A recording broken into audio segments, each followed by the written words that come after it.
That has raised concerns of an increasing risk of confrontation.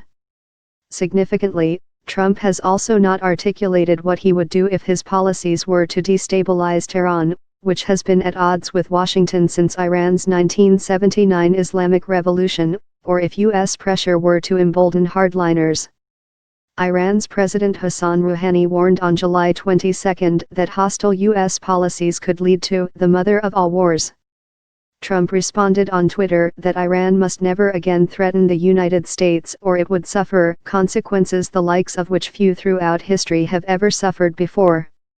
Trump significantly softened his tone on Monday, saying he would meet Rouhani without preconditions. Both men are expected to address the annual United Nations gathering of world leaders on the same day in September, according to a tentative list of speakers. Reimposing sanctions. Iran views the United States as acting in bad faith by withdrawing from a deal that it helped negotiate and has long blamed Washington for stoking instability in the Middle East. Iran's foreign ministry spokesman on Tuesday said Trump's offer to negotiate with Tehran contradicts his actions. Sanctions and pressures are the exact opposite of dialogue, Bahram Qasemi was quoted as saying by Fars news agency. How can Trump prove to the Iranian nation that his comments of last night reflect a true intention for negotiation and have not been expressed for populist gains, he added.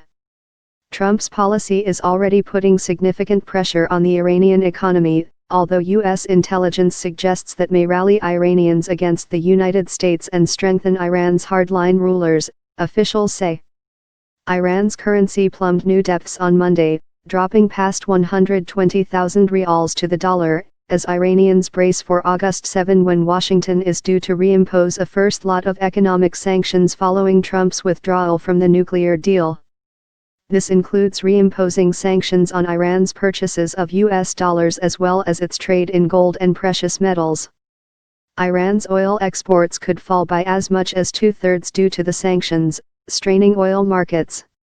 Israel's Prime Minister Benjamin Netanyahu has strongly supported Trump's actions, and Israel's energy minister has said he believes the sanctions could bring Iran to a decision point within months. Fomenting unrest. The Trump administration has also launched an offensive of speeches and online communications meant to foment unrest and help pressure Iran to end its nuclear program and its support of militant groups, according to U.S. officials. Pompeo said the U.S. government was launching a Farsi-language channel on TV, radio, digital and social media platforms. The U.S. government would also help Iranians get around internet censorship.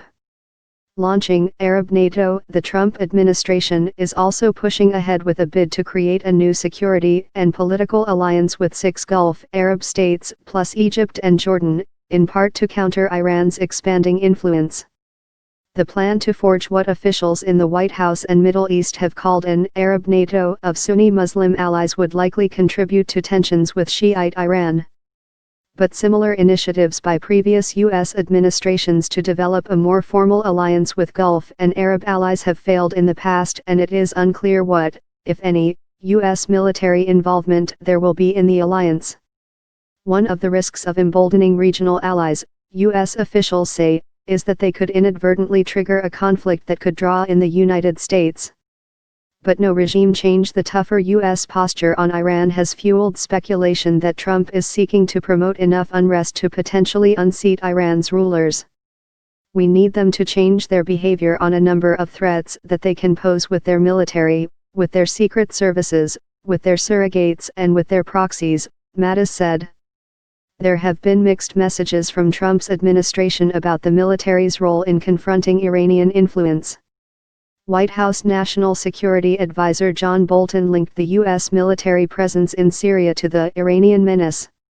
The head of U.S. forces in the Middle East, General Joseph Votel, clarified that the U.S. military's job in Syria was still strictly battling Islamic State militants, which are not linked to Iran. However, the presence of U.S. forces presents a de facto check on Iranian expansion.